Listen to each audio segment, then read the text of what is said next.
September 25th, 1998. Despite working for Umbrella almost a year, I've not been with the Umbrella Biohazard Countermeasure Service long.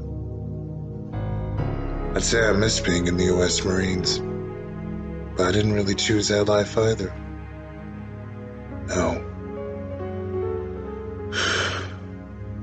This job is fitting after my past sins. We were trained to fight alongside or against these creatures called hunters, something I hated being around either way. We would be given antivirals as to not become infected. Nasty shit they'd inject into us. Always made me nauseous. I don't question anymore. I have no right to. Honestly, I'm lucky to have this job. Our missions until this point has killed most everyone in the UBCS outfit. So turnover is always happening. I've been in 2 missions prior to now. The first, my team was sent in to take out a specific target, and the other was for us to retrieve sensitive documents on some threat against Umbrella. I didn't really care what. Not my job. My squad has been talking about this new mission. A mission they don't see any of us surviving. I'm lucky to have survived the 2 I have, or their whacked out basic training, which trained us with the hunters and revolting dogs they called Cerberus. Umbrella's bioweapons. Absolutely vulgar things. I'm not really sure there's any part of my job I enjoy anymore. Tomorrow we head out to Raccoon City. Umbrella used to train their soldiers there, but that was a long time ago. Our mission is to help with the relief centers for the recent fever, and help with riot control. If the riots are half as bad as what we've heard and seen on the news, I'm not sure this isn't a waste of time. The news reports make it look like hell on earth in Raccoon City. Strangely, Umbrella lost all contact with the city 2 days ago. We've been told the job is to rescue the civilians and get them to the relief centers, the Spencer Memorial Hospital, or if all else fails, evac them to a safe location outside of Raccoon City. Although, our main priority, above all else, is to keep the managers and ourselves alive. In normal missions, we've been trained to use civilians as shields, something I never liked doing. Thankfully, I shouldn't have to do that during this mission. My 25th birthday is in a week. This may be the last September I ever see. I guess I'm okay with that too. I don't even know why I'm writing this. Maybe just to keep my thoughts straight. This may be the only place I can truly be honest. I'll continue to keep this diary when I can. Lieutenant Stephen Conrad stopped writing at this point. He put the small journal and his pen away in a bag he kept next to his cot. It sometimes surprised him that in this small bag was every possession he had at this point in his life. This often gave him the feeling there wasn't much point to breathing anymore, making his presence feel small and unimportant in this world. A feeling he often swallowed and pushed aside. Conrad laid down on his squeaky cot and looked up at the ceiling, lost in thought. He wondered what was going to happen the next day. He was worried. He couldn't help it. As always, though, his thoughts slipped to a woman from his past. He then closed his eyes and he went to sleep rather quickly, and the dream began. The same dream he always had. He saw a woman alone, beaten, bruised, and hospitalized. Just like every other dream, he tried to make it to her quicker, tried to save her, but he couldn't, despite his recurring effort.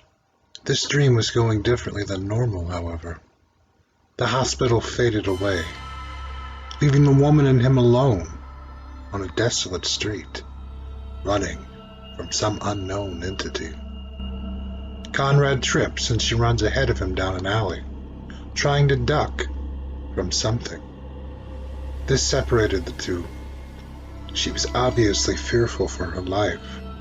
She made it to the end of the alley and tried hiding behind a dumpster. She sat here a moment, trying to catch her breath. She turned to peek around the corner. She doesn't see anything and stands back up to leave. She tried to find a better place to hide than these cold, dark streets. She takes a few steps, keeping an eye on the street in front of her. She doesn't see her stalker. She keeps edging her way back to the road when she hears something move behind her. Conrad catches up and sees her turn around just in time to see large claws slash into her skull. An instant death. Her head broke apart in 3 pieces, then the body and the pieces hit the ground. At first, it was just a flash of green for him. Then he saw what it was. The hunter faced its head to the sky, and she let out a shrill, familiar cry. Only her species could make. He was yet again too late to save the woman. "No!" he cried out. This accidentally alerted the creature of his presence. It turned in his direction and ran towards him. Right before the claws met his torso, Conrad woke in a cold sweat. All the soldiers around him were getting ready to leave. Today, they would go to Raccoon City in an attempt to help the civilians still remaining. "Get up, soldier!" His superior yelled. "We need all of you downstairs now!" Conrad leapt out of his cot and hurriedly put on his fatigues. He then grabbed his tomahawk from his days as a Marine, something he seldom went anywhere without. He also took a moment to grab the journal and pen, tucking it away in a pocket. Lieutenant Conrad was displeased to see when he got downstairs they were injecting the soldiers with the antivirus again. The nurse saw his disgusted look, to which she replied, "It's for your own good. Trust me." Conrad didn't trust any of the workers at Umbrella, and how they were trained, he barely trusted Delta Team, the squad he had been assigned. The nurse proceeded to inject him with the syringe gun, the green liquid instantly making him nauseous as it went inside his shoulder. "You ready to go, soldier?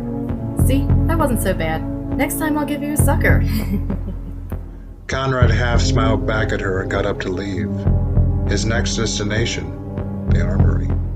Once there, he acquired his gear, including an HK-33 assault rifle, with 4 extra 30-round clips, and for his sidearm, a Glock 17, with 4 extra 15-round clips as well. They also fitted his vest with 4 frag grenades and 2 incendiary grenades. Umbrella had never given him or his team so much for one mission before. This worried Conrad. From here, Delta Team was placed onto large Bell V-22 Osprey helicopters, waiting to take them to their destination. Once inside, he began a long wait. He always hated flying for this very reason. Too much time alone with his thoughts. However, this mission was different. All the men accompanying this ride with him shared the same worried look. "We all feel we're going to die down there," he thought to himself.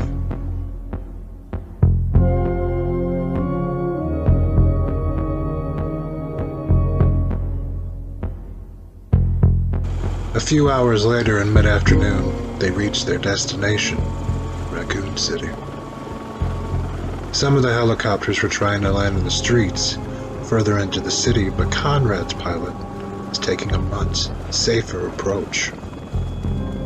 The supervisor has them landing on top of an office building closer to the edge of the city. The troop Conrad is in consists of 15 men, 14 soldiers, and 1 supervisor.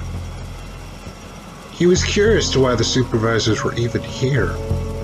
If their mission was to help the civilians, they didn't need the supervisors getting in the way. They land on the roof as instructed and exit the chopper. The roof access door was naturally locked, so before the helicopter left, the men grabbed a large, battering ram. 2 soldiers struck the door hard. 1, 2, 3 times, and the door broke open. After successfully knocking it open, the troops began to pour inside. Conrad is last inside before the supervisor. Before entering the stairwell, he saw the helicopter begin to take off.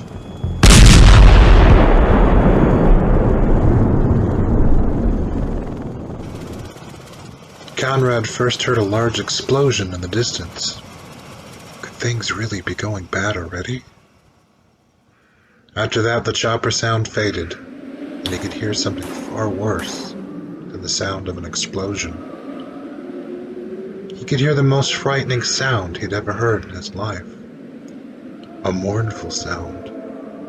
A sound that haunted him to his very soul. He could hear the sounds of a dying city and its citizens crying out. A bone-chilling moan.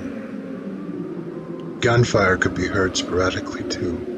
What the fuck is that sound? That doesn't sound like any riot. Conrad thought to himself, frightened. Seeing the chopper leave, hearing the explosion, and the sounds of the city gave him a sense of dread and a feeling of being trapped, the likes of which he had not experienced on missions before. Tonight's mission felt like nothing he had ever encountered. They didn't really know how bad it would be, or what exactly they were facing here. His training takes over and he ignores these feelings and presses on. Once inside, they began checking floor after floor of the 8-story building. They found nothing. Many floors even looked like normal offices. However, the closer they were getting to the bottom, they began to see signs things weren't quite right. The rooms looked lived in. Cans of food were strung everywhere. On the 3rd floor, they finally found something. The soldiers exited the stairwell into a large hall. This hall ran the length of the building with offices on either side. They pressed on, guns raised, keeping tight to the corners. They split apart into 2 groups to search each side. A scratching noise begins to come from one of the corner offices. They aren't sure which office. They continue to clear each room until they come to the last one. Conrad was the one checking this office with 2 other soldiers, Rodriguez and Williamson. It was much smaller than most of the other offices. Conrad went to check behind the desk, the 2 soldiers covering him from behind. A middle-aged man falls out from behind the desk after slipping on papers strewn all over the floor. Conrad almost shoots him. "Are you all right? We're here to help you," Conrad calls out. The man looks up at him, a wild look in his eye. He begins to speak with an erratic voice. "What are you, stupid? You can't help me. No one can help us at this point." "Are there more of you? Survivors, I mean," replied Conrad, trying to ignore his comment. "There was a lot of us.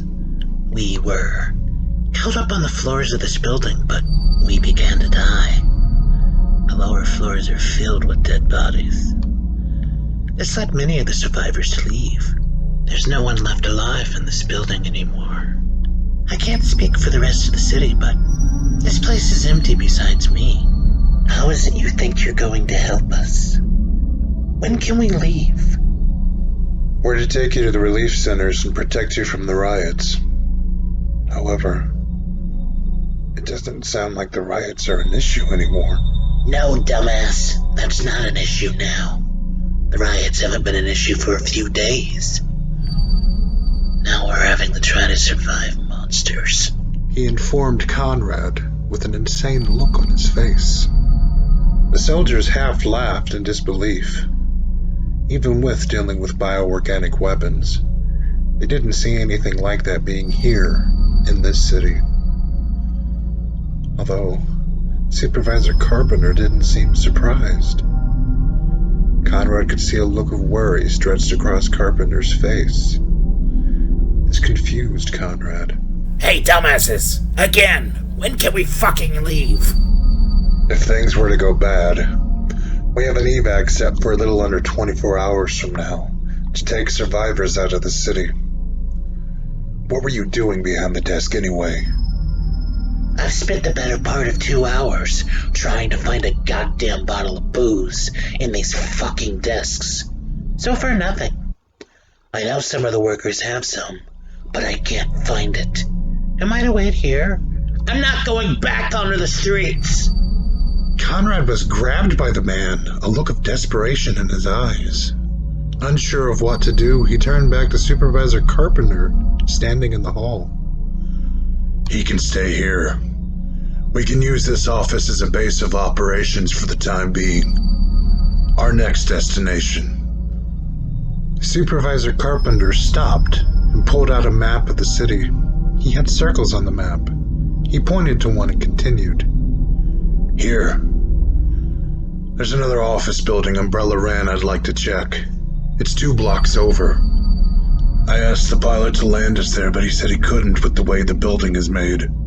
It has no roof access. You, what's your name? He pointed at the middle-aged man, to which the man replied, Keith. Keith, you're going down to the first floor. I will leave some men with you and we shall hold this place and protect you best we can. I want you to listen to my men. The man shook his head in agreement. Delta team pressed on, checking each floor along the way. They found nothing but bloody corpses of survivors trying to hold up here. Just as Keith said, the bodies looked like they'd been eaten, and some had their heads bashed in. This greatly confused Conrad and his fellow soldiers. On the first floor, Carpenter spoke again. I'm leaving 4 men here. You 4 will do. Keep this building safe no matter what. They left through the glass lobby doors. The supervisor was accompanied by 10 soldiers now. The men finally saw the streets for the first time. It looked like something from the end of the world. Across the way was a towering apartment building, with some of the apartments on fire. All around them were wrecked cars and debris, strewn across the streets as far as the eye could see. No one was around. As far as Conrad could see, they were alone. He could see in one of the burned out cars was a small family of 3. A child's corpse stuck out to him, blackened and charred in the back seat. The image seared into his brain. He silently hopes not to see such a thing again tonight. He felt almost like they were the last people on Earth. He knew this couldn't be true with the sounds they heard on the roof, but where is everyone? Conrad thought to himself. He has to ignore this and stay focused. Their destination should be simple. With the way things were, Conrad knew they were going to have to reroute their course. They were supposed to take a right on Ernest Street and head straight, then another right, and then a left.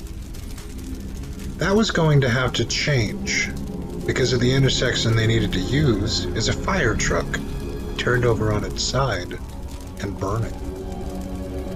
The irony of this was not lost on Conrad. Prague Boulevard to the right was also inaccessible, thanks to more burned-out vehicles.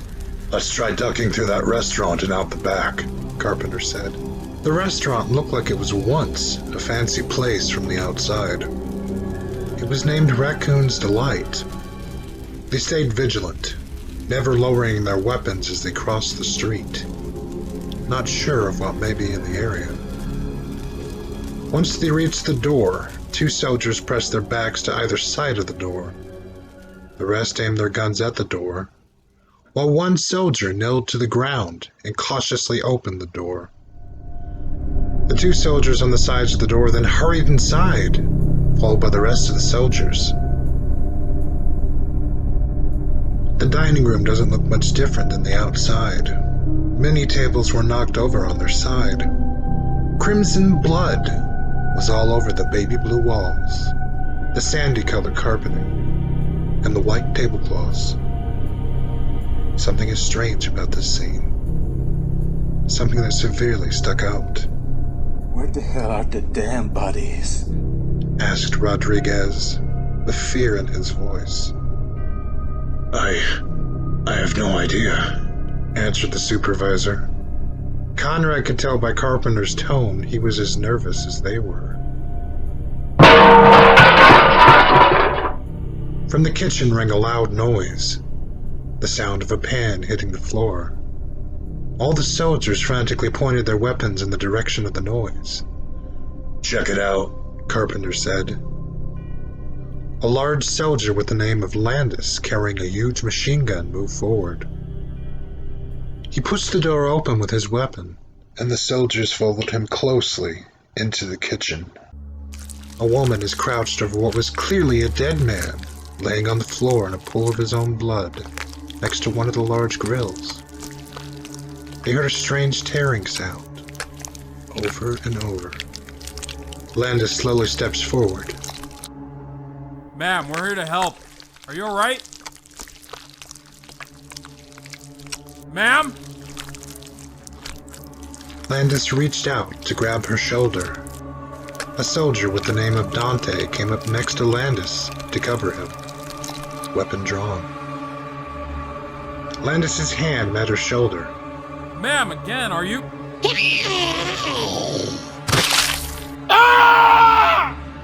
Before he could finish his sentence, the woman turned around and bit his hand, taking his ring and smallest finger with her. Out of both fear and agony, he quickly aimed his gun and started firing into the woman, Dante following suit.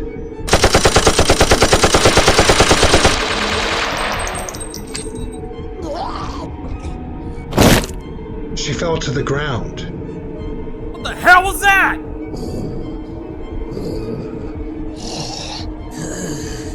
The woman on the ground began to stir. Out of fear, all the soldiers began firing into the woman.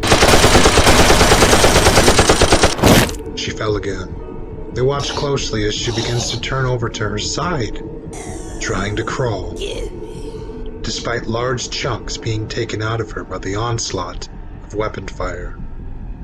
At this point, Conrad aims his HK-33 assault rifle at her head and pulls the trigger, hoping that would permanently put her down. They watched a moment more. She wasn't getting back up. Dante moves closer to make sure she's dead. He kneels down for a closer look. The dead man on the floor's eyes open, exposing a milky white film covering them. He locks his gaze onto Dante, and it lunges toward him, taking a bite out of the side of his neck. Dante stood up and his eyes got big. Blood pumping out of his neck, he began to scream and squeezed his gun. Bullets began flying into the floor and the grill next to them. He fell, clutching his neck with his other hand, as his weapon ran dry. Rodriguez fired a shot into the dead man's head and it fell back to the ground. The men quickly began tending to Landis's wound. One soldier took out a flare, struck it, and began heating his knife. Once it glowed, they cauterized his wounds, where his fingers used to be.